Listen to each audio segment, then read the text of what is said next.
Hello fish fools, Jeff here. So this is one of my 10-gallon aquariums.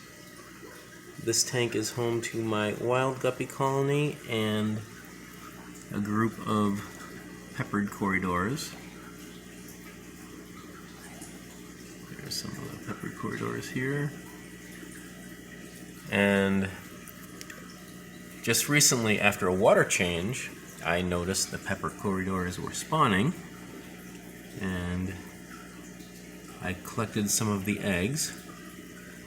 So here I have this net breeder box. This one is new that I got from chewy.com recently, and I have this little clear breeder box that has like the slits in the side. I've had that for a while. So after I noticed them spawning the first time, I collected eggs and put them in here, and it took 5 days for them to hatch out. I collected over 20 eggs, and after 5 days, I noticed them hatching, and there had to be at least a dozen, more than that even, I think, that were hatched out and healthy. And now there are none in here, and which is a disappointment, but I will explain why. And then in this box, this little box, because I already had some in here, I wanted to try another option.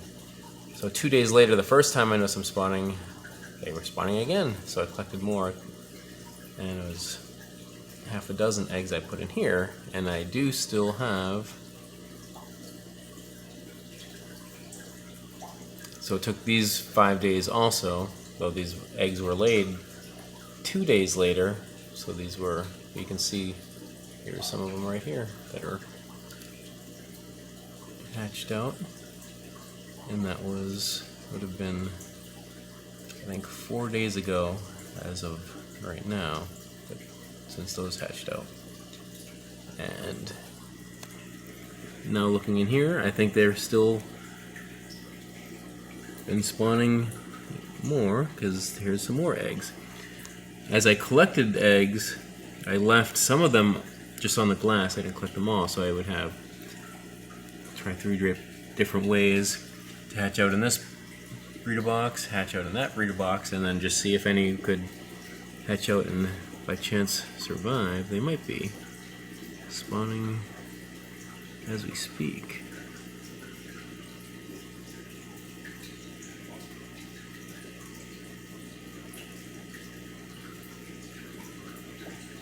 But now, any that would have hatched already. So these, I'm going to collect these and put them in here now. So what happened, as I collected them, put them here and they hatched.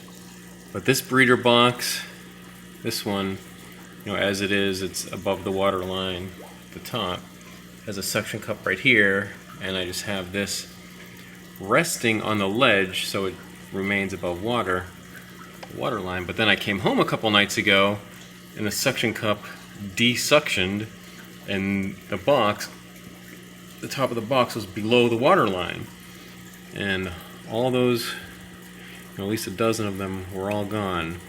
Whether they just swam out on their own, but I haven't noticed them. Like with corydoras, they will commonly do that. They'll scurry around together and they kind of go up and down. With the fry, I hadn't noticed them doing that coming up, but I'm hoping that's what happened. They did make their way up and just out, and they're in the tank somewhere. Hopefully, there's enough. There's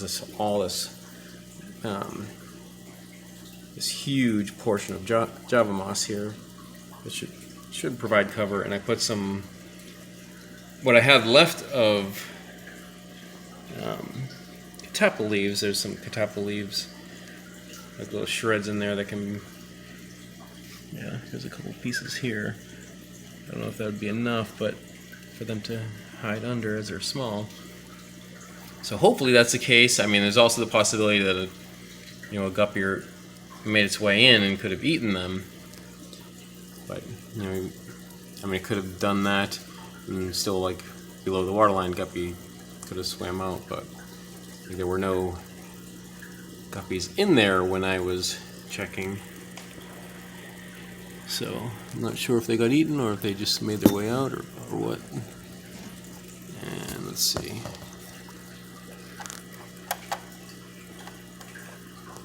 And here we have those 4 in this box, but I'm going to move these in this clear box. This is really not that much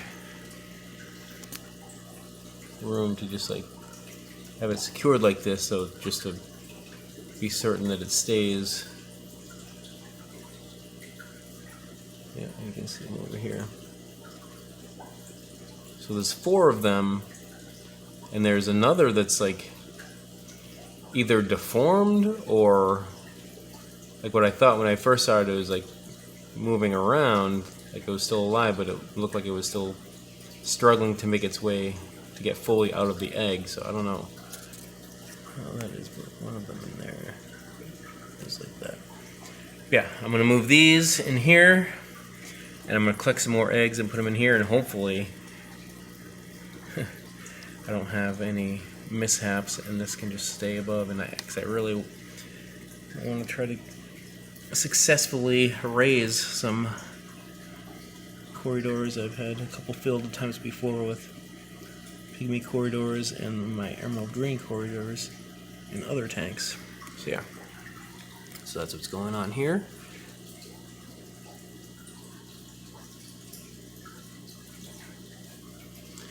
And the wild guppy colony is looking good.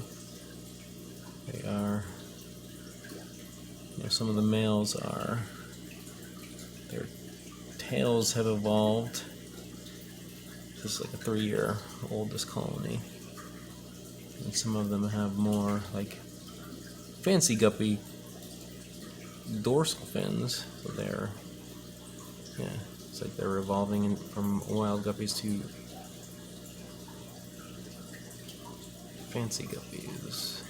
Like this one right here has a fancy guppy type dorsal fin. But yeah, so I'm going to move those eggs in here, collect some more, and then hopefully we'll get more hatched out, and I can keep them growing until they're big enough to be released in the tank, but I'm confident that they're be too big to not get eaten, and I can expand on the colony of corydoras, because I'd love to get to a point to just have a huge army of corydoras, because it just, corydoras, the more in a group, the more fun they are to watch. Alright, well that's it for now, and remember, I'm Jeff, and I enjoy fishies. Thanks for watching.